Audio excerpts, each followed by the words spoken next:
नमस्कार साथियों, स्वागत है आप सभी का। तो आज की क्लास में हिंदी व्याकरण के कुछ महत्वपूर्ण प्रश्नों के बारे में पढ़ेंगे जो एग्जाम में आपसे पूछे जा सकते हैं। तो चलिए ज़्यादा समय न लेते हुए आज की क्लास को शुरू करते हैं और देखते हैं पहला प्रश्न। तो देखिए, पहला प्रश्न है, जो शब्द संज्ञा व सर्वनाम की विशेषता बताते हैं उन्हें क्या कहा जाता है? तो राइट आंसर यहाँ पर हो जाएगा ऑप्शन डी। जो शब्द संज्ञा व सर्वनाम की विशेषता बताते हैं उन्हें विशेषण कहते हैं। अगला प्रश्न है, दो वर्णों के मेल से होने वाले विकार को कहते हैं। ऑप्शंस दिए गए हैं, प्रत्यय, बी समास, सी संधि या ऑप्शन डी उपसर्ग। तो यहाँ पर राइट आंसर क्या होगा? दो वर्णों के मेल से होने वाले विकार, विकार को कहा जाता है परिवर्तन। दो वर्णों के मेल से होने वाले परिवर्तन को या दो वर्णों के मेल से होने वाले विकार को क्या कहा जाता है? तो राइट आंसर होगा ऑप्शन सी, संधि कहा जाता है। याद रखिए। अब देखिए अगला प्रश्न है, निम्न में से अंतःस्थ व्यंजन है। ऑप्शंस दिए गए हैं, तो राइट आंसर यहाँ पर क्या होगा कि निम्न में से अंतःस्थ व्यंजन कौन से होते हैं? तो याद रखिए ऑप्शन डी राइट आंसर हो जाएगा। ये चारों ही व्यंजन अंतःस्थ व्यंजन कहलाते हैं, जिसमें आता है य, र, ल और व। याद कर लीजिए, यह प्रश्न पूछा जाता है, व्याकरण का काफी महत्वपूर्ण प्रश्न है परीक्षा के लिए कि अंतःस्थ व्यंजन कौन कौन से होते हैं। तो य, र, ल और व ये चारों ही व्यंजन अंतःस्थ व्यंजन कहलाते हैं। अगला प्रश्न है, निम्न में से अल्प प्राण वर्ण कौन से हैं? ऑप्शंस दिए गए हैं। आपसे पूछा गया है कि अल्प प्राण वर्ण इनमें से कौन सा है? तो देखिए, प्रत्येक वर्ग का पहला, तीसरा और पांचवा वर्ण, आपको पता होगा कि प्रत्येक वर्ग का पहला, तीसरा और पांचवा वर्ण अल्प प्राण वर्ण होता है। तो इस तरह से राइट आंसर होगा ऑप्शन सी। क वर्ग के अंतर्गत आता है। पहला वर्ण है क और तीसरा वर्ण है ग, और पहला, तीसरा और पांचवा वर्ण प्रत्येक वर्ग का अल्प प्राण वर्ण कहलाता है। याद रखिएगा, पहला, तीसरा और पांचवा वर्ण अल्प प्राण वर्ण होता है। तो ऑप्शन सी बिल्कुल राइट आंसर हो जाएगा। अगला प्रश्न है, निम्न में से ऊष्म वर्ण है। ऑप्शंस दिए गए हैं और पूछा गया है कि ऊष्म वर्ण कौन कौन से हैं। तो यहाँ पर राइट आंसर क्या होगा? देखिए, पहला ही विकल्प सही हो जाएगा। याद रखिएगा, यह वर्ण कहलाते हैं ऊष्म वर्ण। और ऑप्शन सी य, र, ल, व अभी आपको बताया था, य, र, ल और व कहलाते हैं अंतःस्थ व्यंजन। ये दोनों ही प्रश्न परीक्षा के लिए काफी ज्यादा महत्वपूर्ण हैं और ये पूछे जाते हैं कि ऊष्म वर्ण कौन से हैं। तो याद रखिएगा, ऊष्म वर्ण होते हैं और अंतःस्थ व्यंजन होते हैं। आपको बताया था ऑप्शन सी। ठीक है, ये वर्ण कहलाएंगे अंतःस्थ और ऑप्शन ए राइट हो जाएगा ऊष्म वर्ण। अगला प्रश्न है, वे शब्द जो धातु या शब्द के अंत में जोड़े जाते हैं उन्हें क्या कहते हैं? जो शब्द धातु या शब्द के अंत में जोड़े जाते हैं उन्हें क्या कहा जाता है? संधि, प्रत्यय, उपसर्ग या समास। तो सरल प्रश्न है, राइट आंसर हो जाएगा ऑप्शन बी। क्या कहलाते हैं? प्रत्यय। जो शब्द धातु या शब्द के अंत में जोड़े जाते हैं वह प्रत्यय कहलाते हैं। ऑप्शन बी राइट हो जाएगा।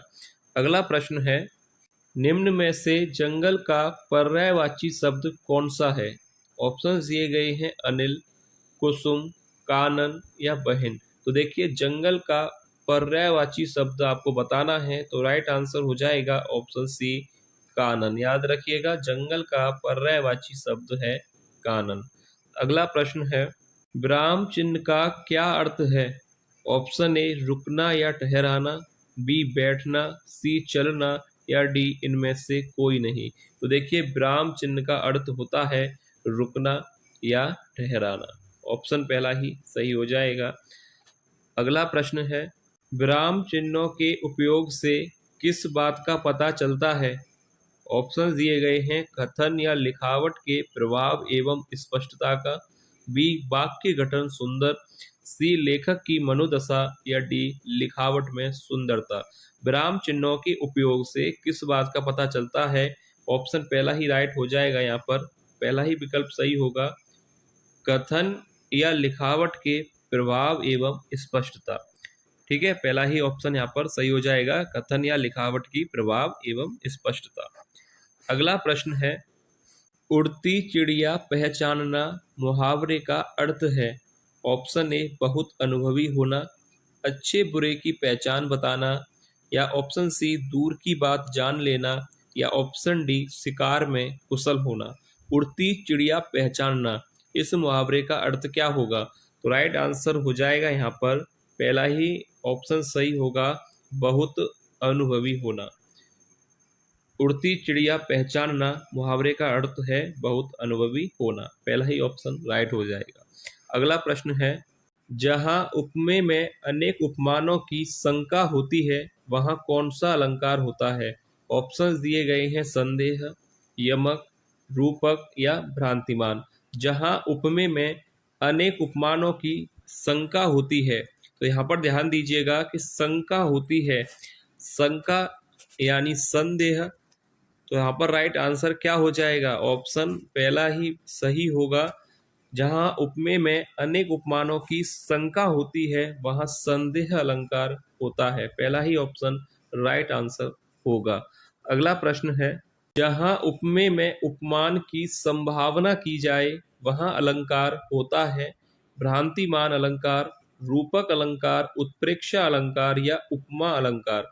जहाँ उपमेय में उपमान की संभावना, यहाँ पर ध्यान दीजिए, संभावना की जाए और संभावना की जाए वहां पर अलंकार होता है उत्प्रेक्षा अलंकार। ऑप्शन सी राइट आंसर हो जाएगा।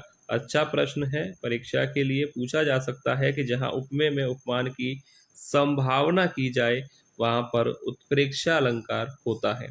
अगला प्रश्न है, निम्न में से किस व्यंजन ध्वनि के उच्चारण में नाक से अधिक श्वास निकलती है और मुख से कम? यहाँ पर प्रश्न पूरा नहीं है ये, और इसको पूरा कर लीजिएगा। प्रश्न कंप्लीट है कि निम्न में से किस व्यंजन ध्वनि के उच्चारण में नाक से अधिक श्वास निकलती है और मुख से कम? ये कंप्लीट है प्रश्न, मैं यहाँ पर पूरा कर दूं, और मुख से कम। तो आपको ऑप्शंस दिए गए हैं, तो राइट आंसर आपको बताना है कि कौन सा सही होगा। तो देखिए राइट आंसर क्या होगा, इस परिभाषा के हिसाब से सही उत्तर हो जाएगा यहाँ पर व्यंजन पूछा गया है तो बी और डी तो राइट आंसर होगा नहीं। निम्न में से किस व्यंजन ध्वनि के उच्चारण में नाक से अधिक श्वास निकलती है और मुख से कम? ऑप्शन सी राइट हो जाएगा, अनुस्वार। ऑप्शन सी याद रखिएगा, अनुस्वार एक व्यंजन ध्वनि है और अनुनासिक जो है एक स्वर ध्वनि है, तो इसलिए ऑप्शन डी सही नहीं है, ऑप्शन सी राइट होगा, अनुस्वार। इंपोर्टेंट प्रश्न है, इसको भी एक बार अच्छी तरह से आप लोग देख लीजिए। अगला प्रश्न है, क्रिया का रूप किसके अनुसार बदलता है?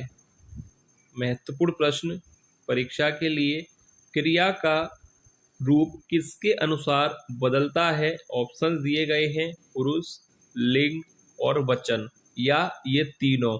तो राइट आंसर क्या होगा कि क्रिया का जो रूप है वह किसके अनुसार बदलता है? तो राइट आंसर यहाँ पर होगा ऑप्शन डी, यह तीनों, यानी पुरुष, लिंग और वचन, इन तीनों के अनुसार ही क्रिया का रूप बदलता है। तो राइट आंसर हो जाएगा ऑप्शन डी। अगला प्रश्न है, काल के बोध का संबंध किससे होता है? ऑप्शन ए वचन, क्रिया, संज्ञा या अव्यय। तो देखिए काल के बोध का संबंध किससे होता है? तो राइट आंसर हो जाएगा ऑप्शन बी, क्रिया से। काल के बोध का संबंध किससे होता है? क्रिया, ऑप्शन बी राइट आंसर होगा। अगला प्रश्न है, निम्न में कौन सा शब्द तुर्की भाषा का है? चाय, रिक्शा, कमरा या कैंची। तो आपसे पूछा गया है कि तुर्की भाषा का शब्द बताना है आपको, तो राइट आंसर हो जाएगा ऑप्शन डी, कैंची जो है तुर्की भाषा का शब्द है। चाय चीनी भाषा का शब्द है, रिक्शा जापानी और कमरा जो है पुर्तगाली भाषा का शब्द है। तो राइट आंसर यहाँ पर क्या होगा कि तुर्की भाषा का कौन सा है? कैंची।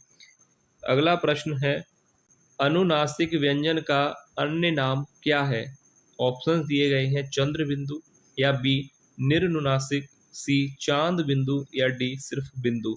अनुनासिक व्यंजन को अन्य नाम क्या है? अनुनासिक व्यंजन का अन्य नाम है चंद्र बिंदु। ऑप्शन पहला ई यहाँ पर राइट आंसर हो जाएगा। अनुनासिक व्यंजन का जो अन्य नाम है वह है चंद्र बिंदु, याद रखिएगा, पूछा जा सकता है प्रश्न आपसे, तो ऑप्शन पहला ही यहाँ पर सही हो जाएगा।